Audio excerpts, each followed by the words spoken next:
दुनिया में सबसे खूंखार लोगों की जब बात होती है तो सबसे पहले जो नाम आते हैं उनमें से एक नाम जरूर होता है चंगेज खान का। वो क्रूर राजा जिसने लाखों लोगों का कत्ल किया, शहरों को कब्रिस्तान में बदल दिया, दुश्मनों को देश में कोई भी हो, देश के अंदर या बाहर, किसी को नहीं छोड़ा, जानवरों तक को नहीं छोड़ा। 1/3 दुनिया पर कब्जा करके चंगेज खान ने दुनिया को 10% आबादी को उस समय खत्म कर दिया था। जब आजाद लोगों का चंगेज खान ये हाल कर रहा था तो सोच कर देखिए वो अपने गुलामों के साथ कैसा बर्ताव करता रहा होगा, कौन कौन से जुल्म उसने अपने गुलामों के साथ किए होंगे और उनके गुलामों ने सहा होगा। आज की इस वीडियो में आपको यही बताने वाला हूं कि कैसे चंगेज खान ने अपने गुलामों के साथ जानवरों से भी गंदा सलूक किया, जिसे सुनने के बाद आप उसे इंसान मानना ही शायद बंद कर दें। इसलिए इस वीडियो को अंत तक जरूर देखिएगा, क्योंकि अपना इतिहास नहीं जानोगे तो खुद को कैसे पहचानोगे और फिर बाद में कहोगे कि यार काश मैं इस चीज को जान गया होता। इसलिए इतिहास से जरूर जुड़े और इतिहास के पन्नों को खंगालना शुरू करें। चलिए शुरू करते हैं। चंगेज खान के लिए उसकी प्रजा के अलावा शायद दुनिया में और कोई भी इंसानों की श्रेणी में नहीं आता था, इसलिए अपने गुलामों के साथ जो मर्जी आए वो कर सकता था। आप शायद यकीन न करें, लेकिन चंगेज खान अपने गुलामों को ढाल की तरह इस्तेमाल करता था। जब भी चंगेज खान की सेना कहीं युद्ध के लिए जाती थी तो अपने गुलामों को सबसे आगे चलने के लिए मजबूर करता था। इतिहासकार इसे बेहद भयानक घटना मानते हैं, जिसमें लड़ाई में अपने लोग ना मारे जाएं, इसलिए चंगेज खान गुलामों को आगे रखता था। ये गुलाम मंगोल सेना से पहले ही निहत्थे मारे जाते थे, क्योंकि ये लड़ भी नहीं सकते थे। एक तरह से ये बफर और ढाल का काम करते थे। इसे मंगोल सेना को ना के बराबर नुकसान होता था और सामने वाली सेना उनकी तलवार के आगे झुकने पर मजबूर हो जाती थी। साल 1209 में उसने अपने साम्राज्य के पश्चिम में पड़ने वाले शीज के टंगूर साम्राज्य पर हमला किया। यहाँ पर उसने 3000 चीनी गुलामों को सेना के आगे एक ढाल की तरह खड़ा किया। ये चीनी सैनिक उसने 1203 से 1209 के बीच चीन के कई इलाकों में हमले करके पकड़े थे। इस लड़ाई में 3000 चीनी गुलामों में बहुत कम लोग ही बचे थे, ज्यादातर दुश्मन सेना का शिकार हो गए और मारे गए। हालांकि चंगेज खान को इससे फायदा मिला, उसकी सेना को कम भालों का सामना करना पड़ा और आसानी से उसने टंगूट के लोगों को हरा दिया। लेकिन हजारों गुलामों के मारे जाने के बाद भी चंगेज खान ने इस ट्रिक को यूज करना बंद नहीं किया। साल 1223 में जब उसने मिडिल ईस्ट में ख्वारिज्म पर हमला किया तो उसने, आपको बता दें कि हजारों मुस्लिम बंदियों को जो उसने ख्वारिज्म तक पहुंचने से पहले पकड़े थे, उन मुस्लिमों को ढाल की तरह इस्तेमाल किया। इसमें कुछ कैदी ऐसे थे जिन्हें बड़े बड़े गुलेल से बांधकर दुश्मन के किले के अंदर फेंक दिया जाता था। चंगेज खान का यह ट्रिक बताती है कि वो जंग जीतने के लिए कुछ भी कर सकता था। उसके लिए बस एक चीज मायने रखती थी, वो थी फतेह, यानी कि जीत। वो जीत के लिए कुछ भी कर सकता था। लेकिन अगर आपको लगता है कि गुलामों के साथ उसकी क्रूरता बस इतनी सी थी तो यकीन मानो कि ये बस एक ट्रेलर था, असली पिक्चर तो अभी बाकी है। चंगेज खान ने अपने गुलामों को ऐसे काम कराए जो शायद वो कभी करना ही नहीं चाहते थे, जैसे कि गर्मी हो या सर्दी। नहरें खुदवाई जाती थी, सड़कें बनवाई जाती थी, भारी भारी पत्थरों और सामानों को उठाने का काम इन गुलामों से करवाया जाता था।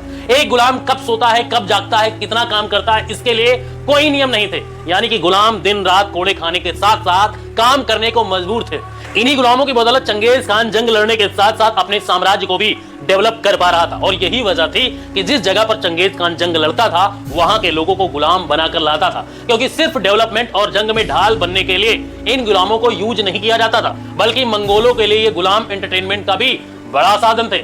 मंगोल अपने गुलामों को एक तरह से लड़ाते थे। ये लड़ाई जब तक नहीं रुकती थी जब तक इनमें से कोई एक मर नहीं जाता था, यानी आपस में गुलामों को लड़ाकर मार डाला जाता था। जैसे कि कभी रोम में ग्लैडियर्स का खेल होता था, ठीक वैसे ही ये लड़ते थे। जब लोगों का मन दो गुलामों की लड़ाई से भर जाता था तो उन्हें जानवरों से लड़ने के लिए मजबूर किया जाता था। बस कुछ देर के एंटरटेनमेंट के लिए मंगोल कई गुलामों को मार डालते थे। उनकी नजर में गुलाम बस एक खिलौने थे जिन्हें कभी भी तोड़ा जा सकता है, जिनके साथ किसी भी तरीके से खेला जा सकता है, जिनके साथ कुछ भी किया जा सकता है। अब क्योंकि इन गुलामों का असली भगवान चंगेज खान था, इसलिए जो कहता था उसके गुलामों को मानना होता था। चंगेज खान के ऑर्डर में सबसे बड़ा ऑर्डर यह होता था कि गुलाम अपने मालिक यानी कि चंगेज खान को अपनी अल्टीमेट रॉयल्टी साबित करें, यानी कि गुलाम यह साबित करे कि वो चंगेज खान का सबसे बड़ा और वफादार गुलाम है। इसके लिए क्या करना होता था, वो अपने ही रिश्तेदारों को मारना उसको होना था। अगर अपने रिश्तेदारों को मार दिया तो आप वफादार हैं, नहीं तो आपको वफादार नहीं माना जाएगा। इससे जुड़ा हुआ एक किस्सा बहुत ही पॉपुलर हुआ था, काफी ज्यादा फेमस है। साल 1219 में ख्वारिज्म के एक शहर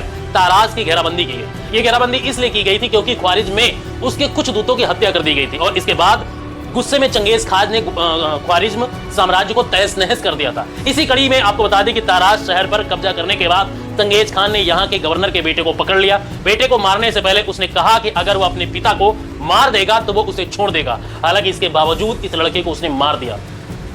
इतना भयानक दृश्य जब आप देखोगे ना, जब आप सुनोगे तो आपकी रूह कांप जाएगी। चंगेज खान ने अपने गुलामों के साथ जो सबसे भयानक काम किया था वो था गुलामों का यौन शोषण। इन गुलामों का शोषण इस हद तक बढ़ गया था कि यह मंगोल साम्राज्य की सबसे भयानक घटना बन गई थी। गुलामों का शोषण इस तरह से उनकी पहचान बन गया। चंगेज खान के यौन उत्पीड़न की कोई सीमा नहीं थी। उसने अपने बेटों और जनरलों को भी इस काम में शामिल किया। गुलाम औरतों को बस इस्तेमाल करने की चीज समझी जाती थी और शोषण की संस्कृति को बढ़ावा मिला। जैसे युद्ध में सोना जेवर लूटा जाता था, वैसे ही इन महिलाओं को भी सामान की तरह समझा जाता था, उनकी इज्जत लूटी जाती थी, उनके तरह यौन शोषण किया जाता। और यही वजह है कि उसके बेटों और पोतों ने कई बच्चों को जन्म दिया।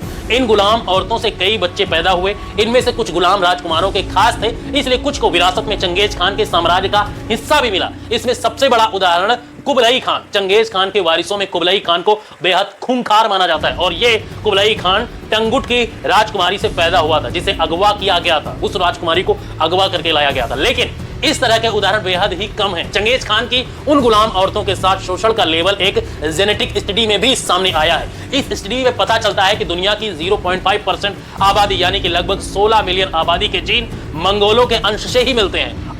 अभी के समय में यह चीज मिलती है। तो दोस्तों, ये था चंगेज खान का अपने गुलामों के प्रति रवैया। वैसे गुलामी चाहे रोमन साम्राज्य की हो या फिर अमेरिका की, हर जगह कठोर ही रही है। लेकिन चंगेज खान के गुलामों की तस्वीर बेहद अलग है। हालांकि चंगेज खान की इस क्रूरता में उसका मंगोलों का एक करना भी शामिल है, जिसकी बदौलत मंगोल 200 सालों तक दुनिया के बड़े हिस्से पर राज करते रहे। तो दोस्तों, ये वीडियो आपको कैसा लगा है कमेंट में हमें जरूर बताएं और वीडियो को एक लाइक करके शेयर करना ना भूलें और चैनल पर नए हैं तो चैनल को सब्सक्राइब कर लीजिएगा, क्योंकि यहीं पर हम हिस्ट्री से जुड़ी हुई एक एक कंटेंट को और एक एक पल्लुओं को यहीं पर उजागर करते हैं। मिलते हैं किसी नई घटना के साथ, किसी नई स्टोरी के साथ। तब तक के लिए जय हिंद।